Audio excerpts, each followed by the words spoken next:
सच में आया हूँ। मेरे को पकड़ लिए थे मिलिट्री वाले लोग। मेरे को यहाँ पे बेच दिए उन लोग, बंगाली समझ। You are Indian? हाँ, Indian? मेरे को यहाँ पे बेच दिए। बोलता वहाँ पे रहना, यहाँ पे आना नहीं। কি বলছো? ও বলতেছে যে ওরে ওখান দিয়ে বিজেপি ধরে আর কইছে বাংলাদেশ পাঠাইছে আর কইছে যে তুই বাংলাদেশি, তুই ইন্ডিয়ার আসিস না, এটা বলে দিয়েছে নাকি ওরে, এটা বলতেছে। আমি বেঙ্গালুরুতে ছিলাম, ওখান দিয়ে শহরে বাঙালিকে ভাগাই দিচ্ছিল।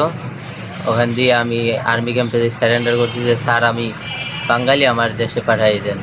ঠিক আছে, তারপর তারা নিজেই আমার 15 দিন ক্যাম্পেই রাখছে, আমাদের 1 টাকাও নাই, ওখানে রয়েছে 15-16 দিন ক্যাম্পে। তারপর ক্যাম্পে দিয়ে আমারে ওখানে পাঠাই যে পুলিশের গাড়িতে করে পাঠাই বর্ডারের পাশে এনে সাইডে দেশে তারা চলে যায় বেনাপুল বর্ডারে। বেনাপুল নেই যে কি নাম এই যে বেনিপুল বর্ডার, ওখান দিয়ে সাইডে দেশে যে তোরা চলে যেত ওদের ওখানে। কটার সময়? রাত 3টের সময়। এখান থেকে পার হয়েছে কখন? এখান দিয়ে পার হয়েছি 3টের সময়। আমি বিজিবি দেখে নাই না। তো আমাকে মানে যে বর্ডারে পার করবে ওখান থেকে আমি দিল্লিতে ছিলেন? হ্যাঁ, আচ্ছা, এখন যাবো বাড়িতে চাঁদপুর। বাড়ি কোথায়? চাঁদপুর, কোন থানা? হাজীগঞ্জ। হাজীগঞ্জ। কত বছর ছিলেন ইন্ডিয়াতে? ইন্ডিয়াতে ছোটবেলা থেকে ছিলাম। ছোটবেলা থেকেই? ওই দেশের হয় নাই, কার্ড হয় নাই? না,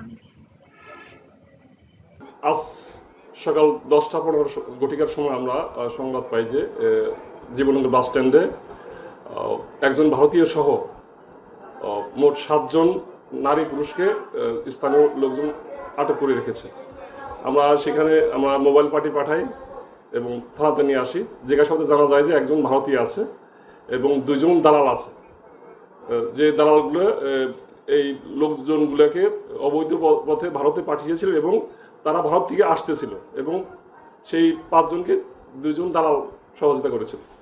আমরা যাচাই বাছাই করে আইনগত ব্যবস্থা নিচ্ছি।